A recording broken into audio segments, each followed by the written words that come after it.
This happened a few weeks ago. I was on patrol, just another quiet night in my little hometown. I've been a cop for about 10 years and I thought I'd seen it all. I parked my cruiser, responding to a noise complaint. It was boring, really.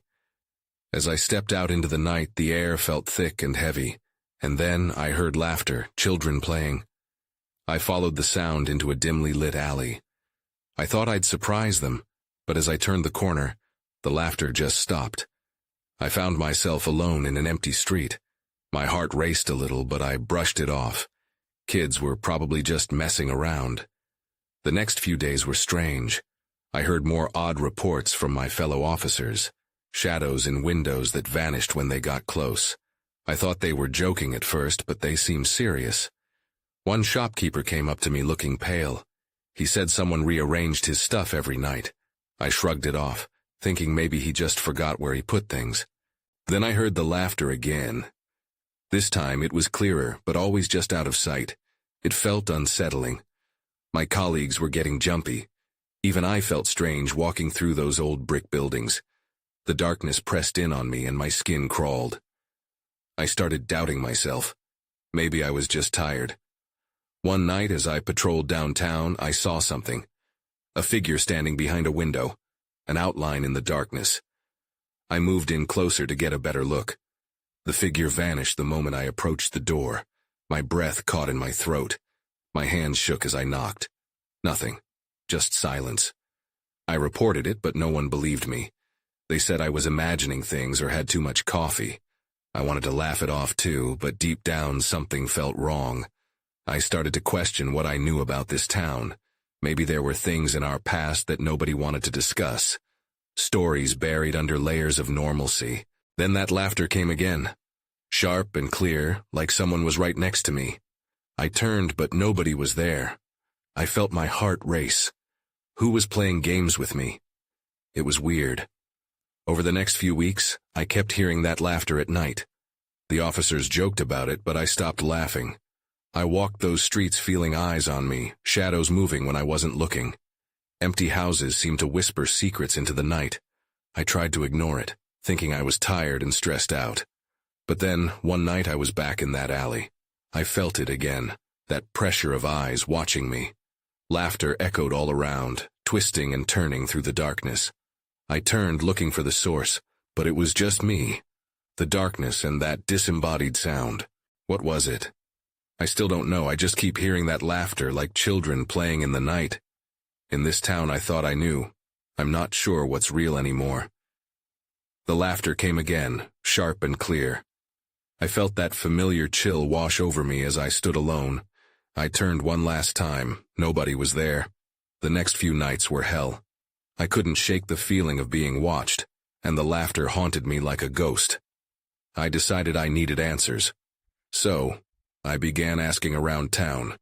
I started with the shopkeeper who claimed his things were being moved. His name was Tom, a stout man with gray hair. I found him closing up one evening. "Tom," I said, trying to keep my voice steady. "About what you said. Has it happened again?" His face paled further. "Every night, officer, but it's not just my shop. Others have said the same. It's like something is just toying with us." "Toying? What do you mean?" He hesitated, looking around as if someone might overhear. "People talk about the old Hughes house on Elm Street. They say kids used to play there, but after a fire, nobody went back. Strange things happen around there." I felt a chill skitter up my spine. The Hughes house was a local legend, an old place with a dark history. I knew of it but pushed thoughts of it away. I didn't have the time for urban legends. "I'll check it out," I said, trying to sound confident. That night, I drove toward Elm Street. My heart pounded in my chest as I parked down the block and stepped out of my cruiser. The moon was full, casting eerie shadows. I approached the dilapidated house, its windows dark and uninviting. Then I heard it again, the laughter. It came from inside the house. Not just in my head this time. It was clear and distinct, like a celebration. My instinct told me to turn back, but curiosity pulled me in. I creaked the front door open. It swung wide, revealing a dark foyer. My flashlight flickered ominously, but I pressed on. The laughter grew louder and echoed through the hallways. I squeezed my eyes shut for a moment, willing myself to be rational. Maybe it was just some kids messing around. It was late, though, far too late for children to be outside. I stepped further inside, the floorboards creaking under my weight. Shadows danced at the edges of my vision. I moved cautiously, my mind racing with thoughts of getting caught or losing my nerve. As I approached the source of the laughter, it suddenly stopped. A chill wrapped around me. "Hello?" I called, my voice sounding hollow in the vast emptiness. Silence answered back. That's when I saw it, a faint flicker of light coming from the back room. I squinted, feeling a tug of dread. Should I keep going? Every instinct told me to retreat, but a part of me wanted to know what I would find.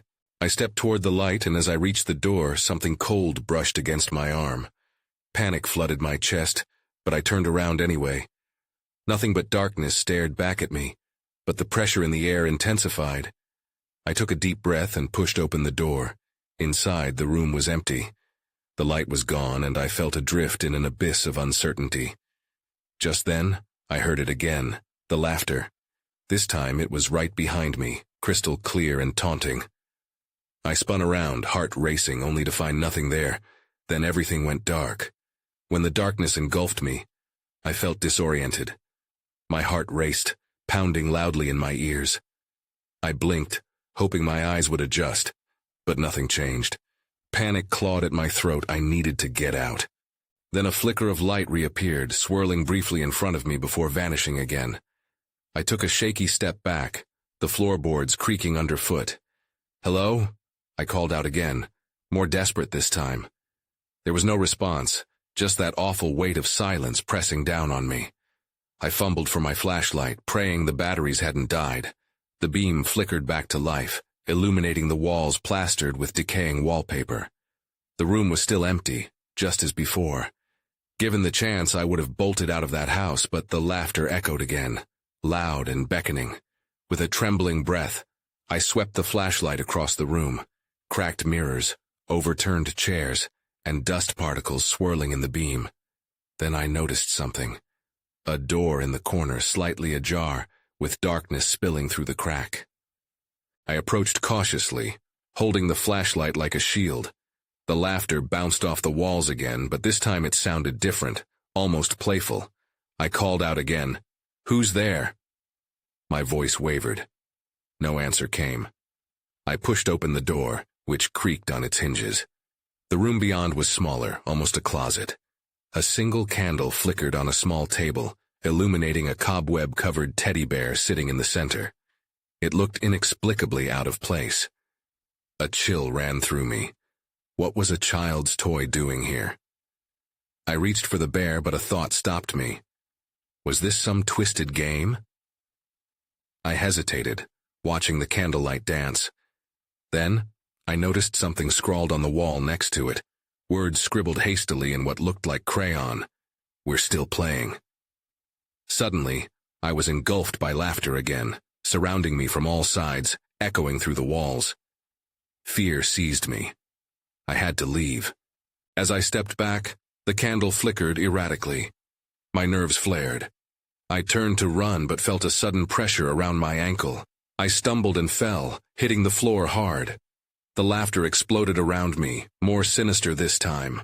My pulse raced as I scrambled to free myself. That's when I saw it again out of the corner of my eye, shadowy figures darting beyond the edges of the room. I froze, caught between the rising panic and a desperate need to escape. My mind raced with thoughts of what Tom had said about the Hughes house and its dark past. I pulled my leg free, adrenaline surging. Panic propelling me upward, I dashed for the door, the laughter betraying me, trailing my every footstep, growing louder. As I reached the hallway, everything flipped into chaos. The door slammed shut behind me. I paused, breathing hard, and turned around. But the lights flickered off again. I was plunged into darkness once more.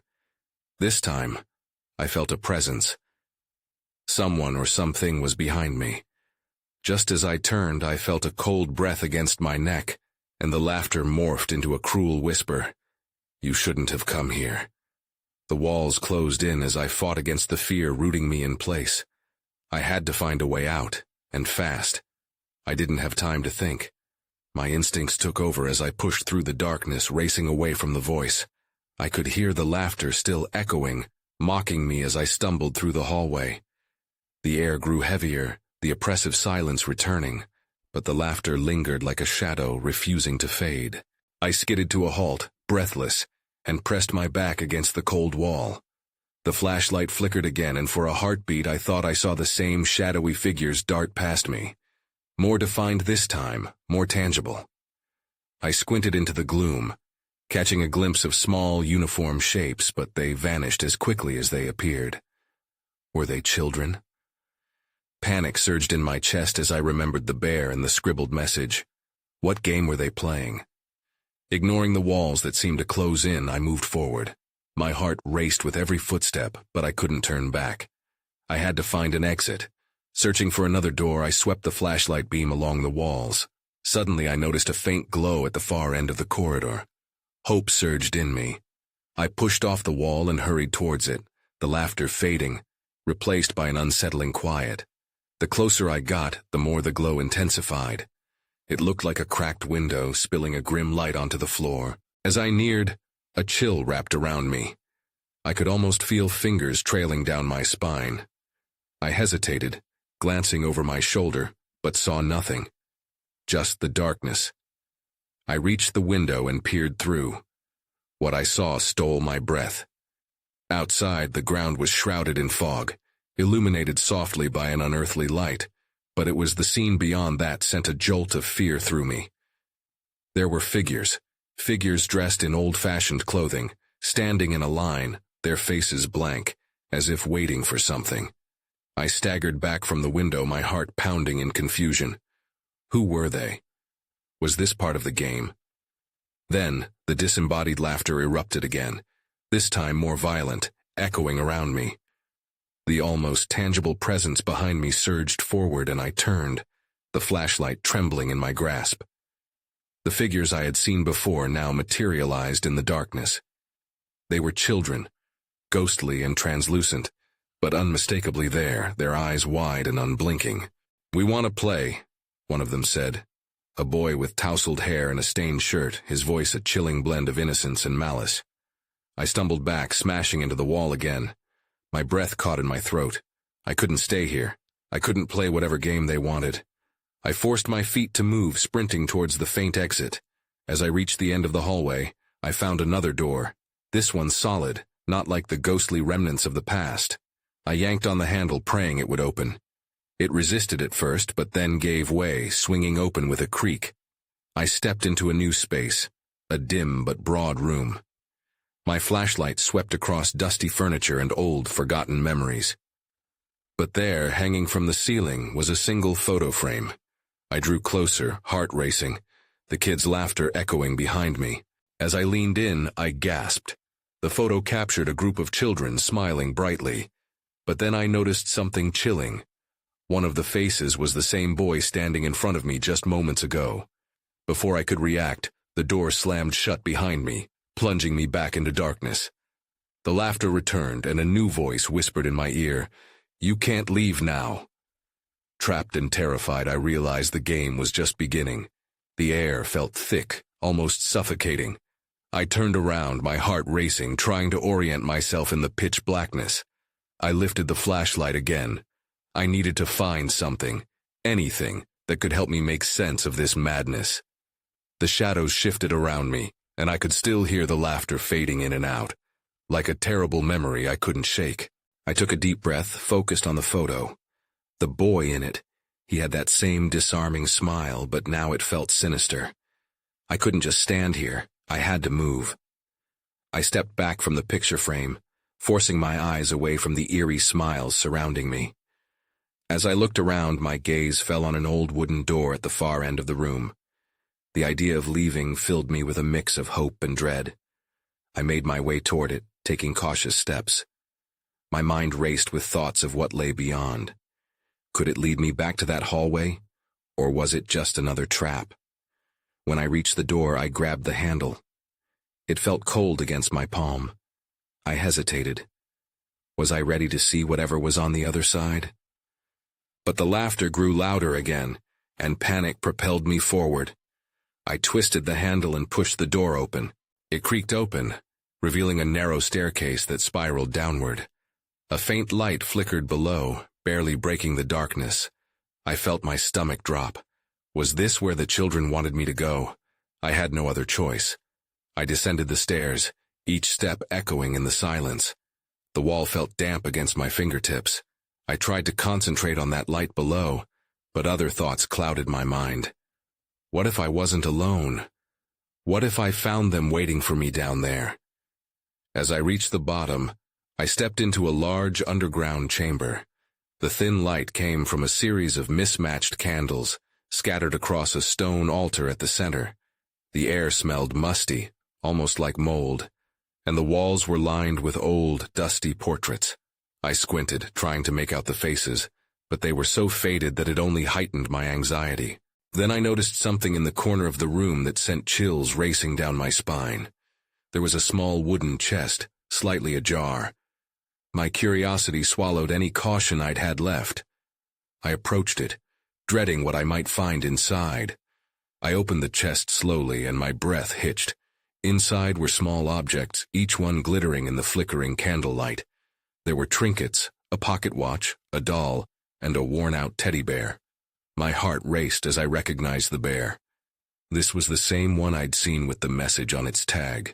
I reached for the bear, feeling a surge of emotions. That's when I heard it. A whisper carried on the air, soft and melodic. "Join us." I whipped around, my flashlight sweeping the room, but I was still alone.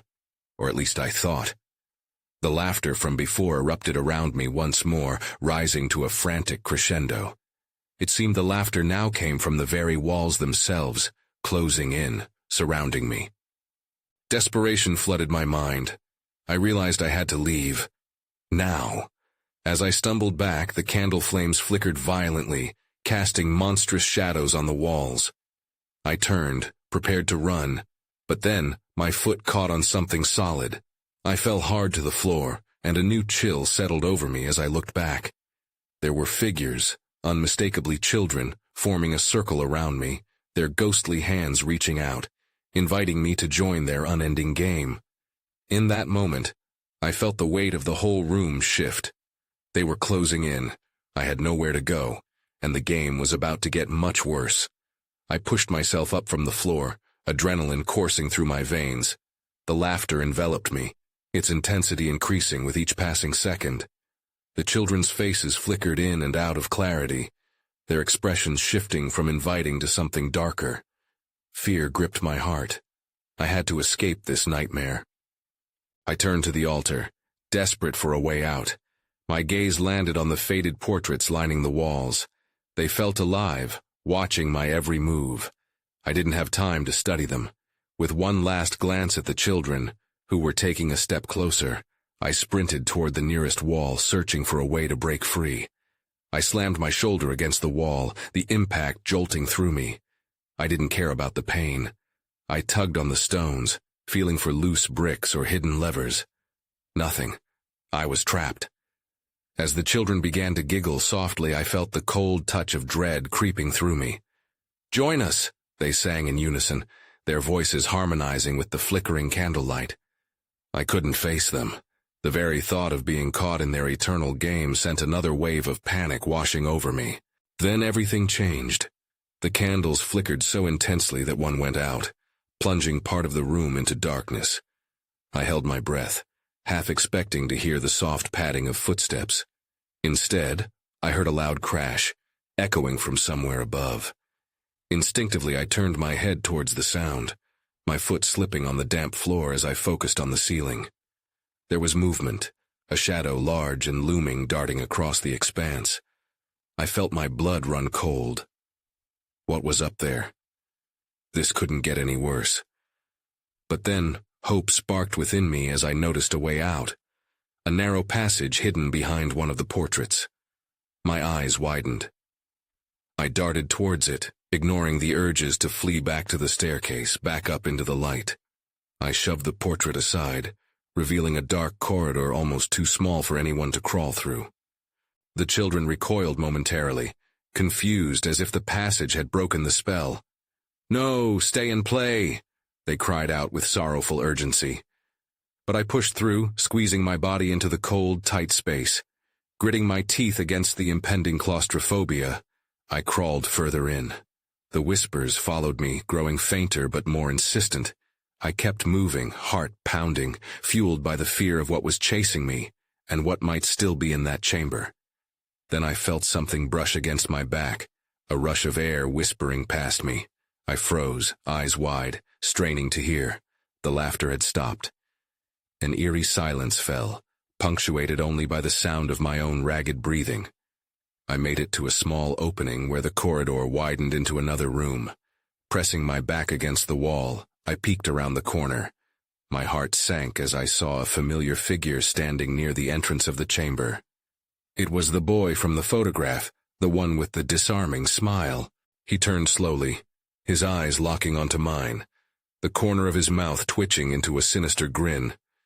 I realized then that whatever escape I thought I had found might lead to something more horrifying. I had no idea what lay ahead, but I knew I had to find out. The boy's smile froze me in place. My heart raced, pounding in my ears as confusion swirled inside my head. Was he real? Was he part of the nightmare? I considered retreating back down the narrow corridor, but the sound of movement behind me made that decision impossible. I was trapped. "Where are you going?" he asked, his voice playful yet laced with an edge that sent chills down my spine. "You're not afraid of me, are you?" His eyes glimmered with mischief. I could see the faint silhouette of the chamber behind him, the flickering candles casting dancing shadows against the walls. I couldn't let myself be drawn in, but I was terrified of what lay behind me in that cramped passage. "I just want to go home," I managed to say, my voice barely above a whisper. "Home?" he repeated, tilting his head like a curious cat. "But you just got here. There's so much fun to be had." He took a step closer and I felt panic spike within me. I realized then that the shadows were not just flickering. They were gathering, swirling around the edges of the room like they had a mind of their own. The atmosphere thickened as I braced myself against the wall. I needed to act fast. "Stay away from me," I shouted, surprising myself with the increase of volume. The boy's face morphed into confusion, then disappointment. "You don't understand," he sighed as if speaking to a stubborn child. "This is your time. This is where you belong." He moved again, but I pivoted quickly, deciding it was now or never.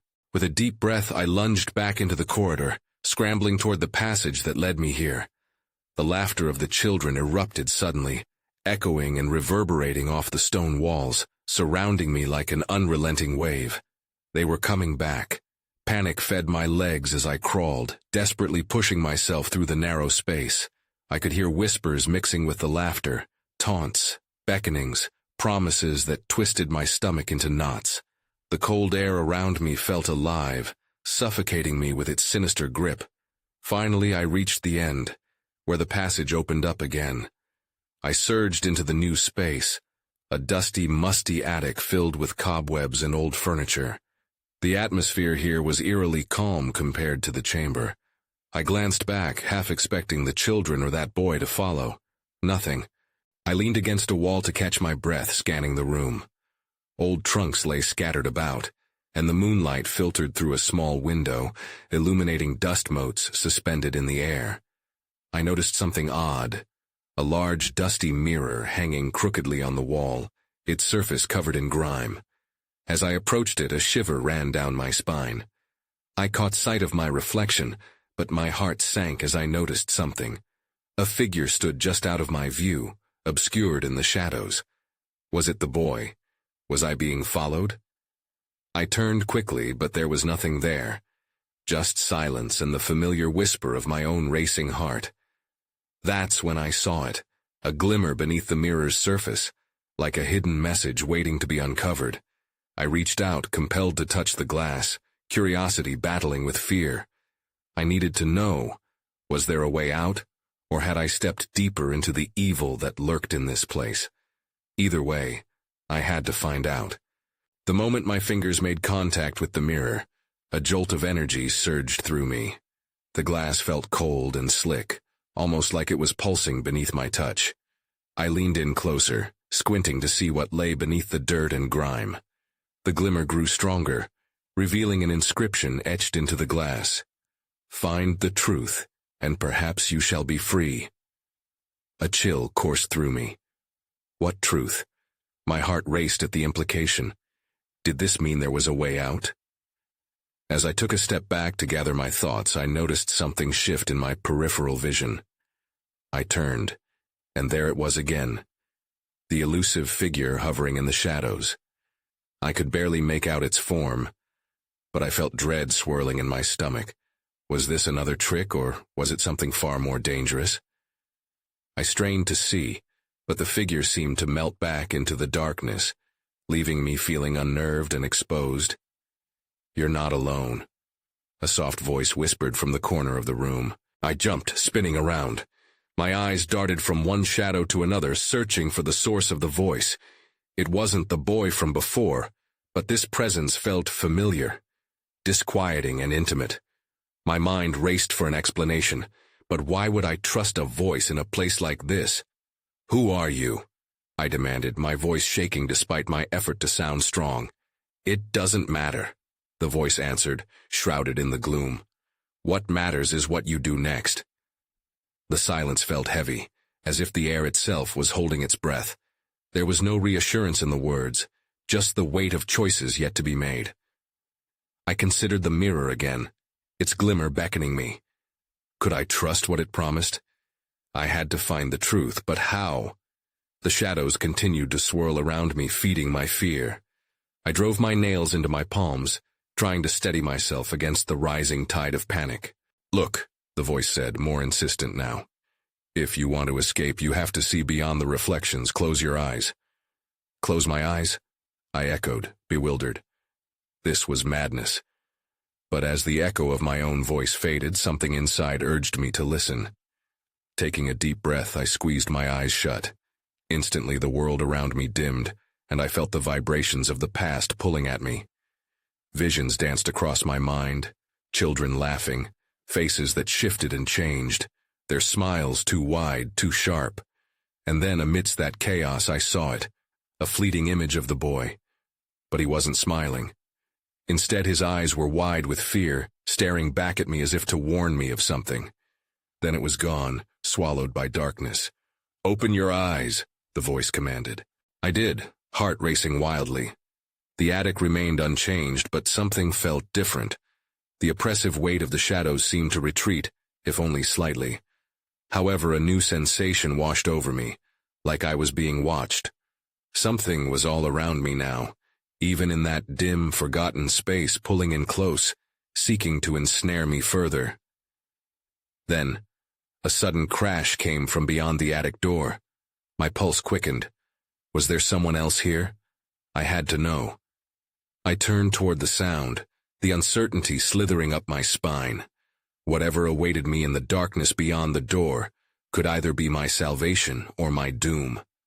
I hesitated for a moment, my heart pounding in my chest as I listened. There it was again, another crash. It sounded as if something had fallen in the hallway below. I took a step toward the door, feeling a mix of fear and curiosity welling up inside me. I gripped the handle, my palms sweaty. Was it even safe to open it? What if it was that figure from before? Or worse, what if it was something else entirely? I had already seen too many shadows and felt too many whispers in this cursed attic. I inhaled deeply and twisted the doorknob. The door creaked open, the sound echoing into the stillness outside. In the dim light, I could see the hallway stretched before me, the shadows pooling into thick, indistinct shapes. "Hello?" I called out, my voice shaky. Stupid move. If someone was down there, they'd easily hear how afraid I sounded. The echoes of my own voice faded away, leaving an unsettling silence. Then another thud resonated, but this time it sounded closer, like it was just outside my door. I flinched. Was I really going to step into the unknown? I could retreat back into the attic and huddle in the corner, but something about the noise was calling me forward. It felt urgent, like whatever was happening out there might answer the questions that haunted me. I stepped onto the cool wooden floor of the hallway, my heart racing louder with each step. Shadows danced along the walls and I felt their pull. I was drawn toward an open door at the far end, one that I couldn't recall seeing before. It flickered with a dim light, almost inviting yet wrapped in mystery. "Is someone there?" I called again, barely above a whisper. Nothing. Panic rose in my throat, making it hard to swallow. I knew I had to move forward, yet the risk of what awaited me paralyzed my feet for a moment longer. I took a deep breath and forced myself to walk toward the glowing door. As I approached, it felt as though the whispers returned, taunting me softly, urging me to uncover whatever lay beyond. As I neared, the source of the light became clearer. It was a room filled with old photographs and strange objects that didn't seem to belong in my world. But it wasn't just the sight that caught my attention. An inexplicable energy emanated from the room, drawing me in. That's when I saw it. A photograph on the wall, young faces staring back at me. And among them, there was the boy from the attic. He looked different, brighter, untouched by whatever doom loomed here now. I reached out to touch the frame, but the moment my fingers brushed against it, a sudden rush of wind blew through the hallway, extinguishing the light in an instant. Darkness consumed me. I stumbled back, heart racing. "Please don't!" A voice cried out from the shadows behind me, sending icy fear straight down my spine. I spun around, my breath hitching. Someone else was here, and whatever they wanted was lurking in the dark. I stumbled backward, the air thick with shadows and whispers, all vibrating with an unsettling energy. My pulse quickened as I glanced back at the extinguished light, realization crashing around me like waves. I had to regain control. I couldn't let the fear overcome me. "Who's there?" I called out, trying to steady my voice even as my heart raced. From the darkness, that same voice, trembling with desperation, replied, "Please, you don't want to be here, you have to leave." It was the voice of a child, but laced with a profound sense of urgency. If I had learned anything from my twisted journey so far, it was that nothing here was as it seemed. "Why?" I pressed, taking a cautious step forward, straining to see through the dark. "Why can't I be here? It's dangerous. They're not what they seem." The child's voice was frantic now, echoing against the walls. "You have to get out before they find you, please." I wrestled with the impulse to run, to head back down the hall toward the attic, but the weight of that warning pressed heavily on my heart. Somewhere behind me, the shadows seemed to writhe and shift with unnatural intent, as if they were drawing nearer. With determination, I called out, "Who are you? What are you trying to warn me about?" The response was a hesitant whisper. "The children. They want you to join them. If you stay, you'll be trapped like us." That resonated with every terrifying moment I'd experienced in the Hughes house. The laughter, the shadows, the overwhelming sense of being watched. Dread coiled in my stomach at the realization that perhaps all this time I had been a player in their game. "Why can't you leave?" I asked softly, the fear in my voice tempered with concern. "They took us. We were just playing, but now we can't go home. We don't know how to break free." The voice grew weaker, echoing with helplessness that clawed at my chest. Something in my gut urged me to act. I was a cop. I had to protect those innocent souls trapped in this nightmare. I needed to confront them, those twisted remnants of laughter and shadows that had been plaguing me since I first stepped foot in this cursed house. "How do I get to them?" "Follow the light," the child's voice pleaded. "Find the truth."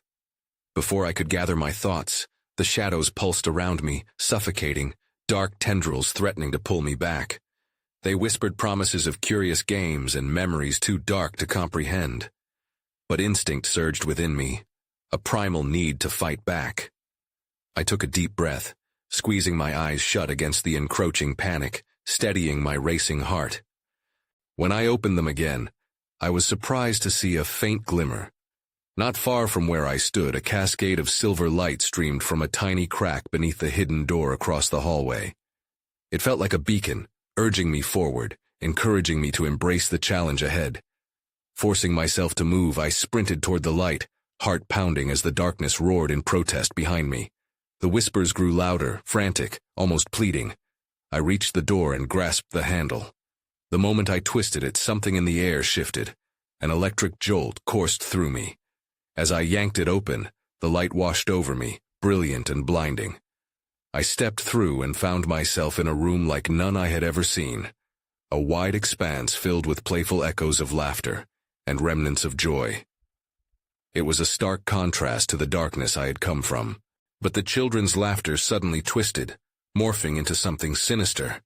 I looked around, and all the figures of the children began to solidify. Pale faces, wide eyes filled with a blend of innocent delight and haunting desperation. I began to back away, realizing I had stepped into their playground. "Please, I don't want to play," I murmured.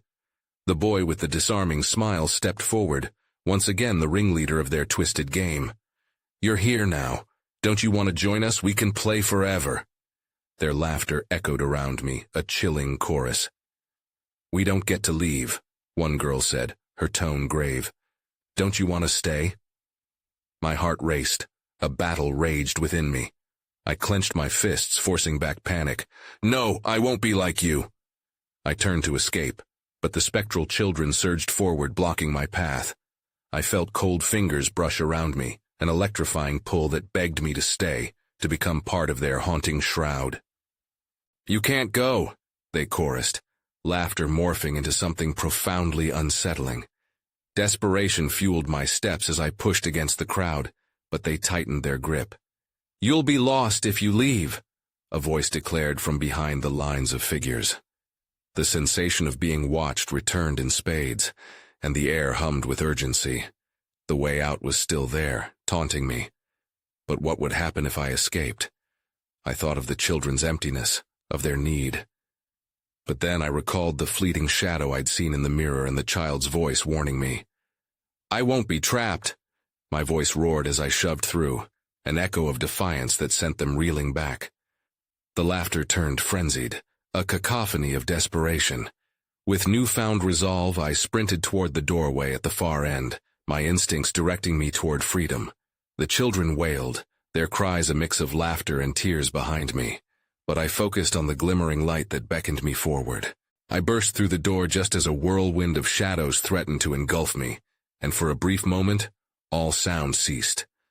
Once across the threshold, I tasted freedom. Fresh air hit my lungs, and the panic that clung to me began to lift. I stumbled out into the night, the moon casting its glow over the empty streets, the laughter fading behind me like a distant echo. I had escaped, but at what cost? Breathless, I turned back to face the house one last time. Its darkness loomed ominously, but it felt stagnant now, quiet.